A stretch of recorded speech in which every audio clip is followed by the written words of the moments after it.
In Galatians chapter 5, Paul is coming to the heart of his concern, and he expresses it boldly.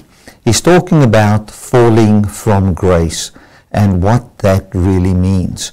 Many times we have thought that falling from grace is something that happens to you when you commit a sin, or when you see any form of the fruit of the flesh in your life, or if you have made a mistake.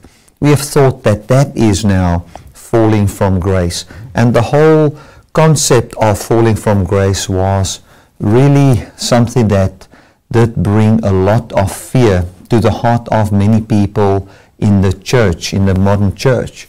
But Paul didn't have the concept of, should you say a wrong word or do something wrong, that you have now fallen from grace. He's got a completely different mindset about falling from grace, and this has been building up from chapter 1. Last night I was speaking to my wife, and I said to her that Paul, as we are going through Galatians, and even as I've preached through Ephesians, I've come to realize that he repeats himself all the time. It's as if he's just has got one thing to say, and he says it from so many different angles over and over again.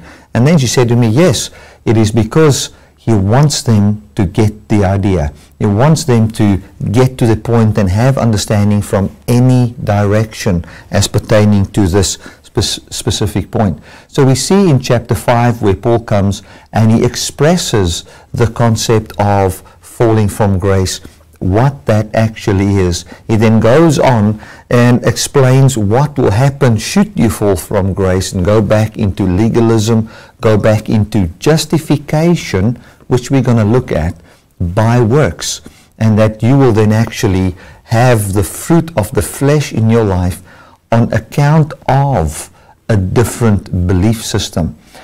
In the mind of Paul, the gospel of grace wasn't just a message of God not looking at our sins.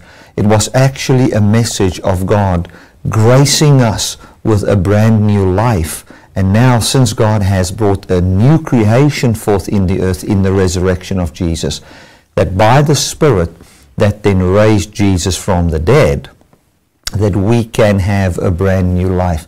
And it was with this mindset that he was starting to write, or I mean, there wasn't chapters and verses. I would say then start to write chapter 5, but this part of the letter, where he comes in and he wants them to continue in a certain freedom. He also in chapter 5 defines freedom not as freedom from the law, but actually as freedom from the fruit of the flesh and sin and death. That's what he talks about. And we know that, as we've discussed in chapter 4 and chapter 3 as well, that he's got what was in his mind all the time when he wrote Romans chapter 7, or that whole concept.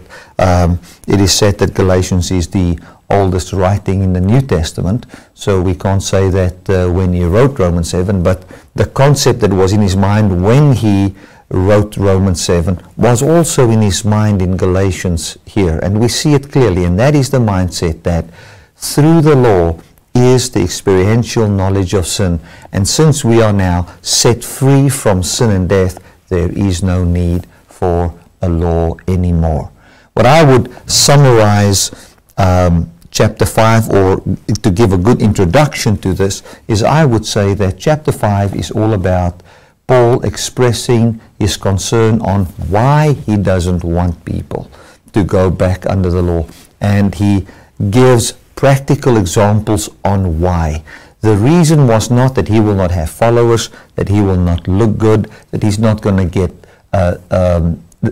financial reasons, pride reasons. None of those things are the reasons. The true reason that Paul is after here is these people are going to partake again of a system and a life which cannot bring life, which brings forth and manifests the power of sin, and also then manifests and leads not unto life but unto death. The reason why the people of the old were not successful in making use of the law was because they used the law in a wrong way. They didn't use it lawfully.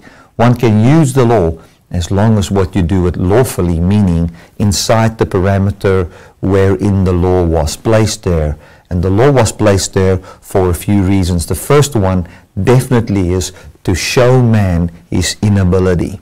But the law was also there to prophesy unto Christ. So as it shows us our inability, it also points us and shows to us that by the flesh there is no justification, and the only justification is by Christ.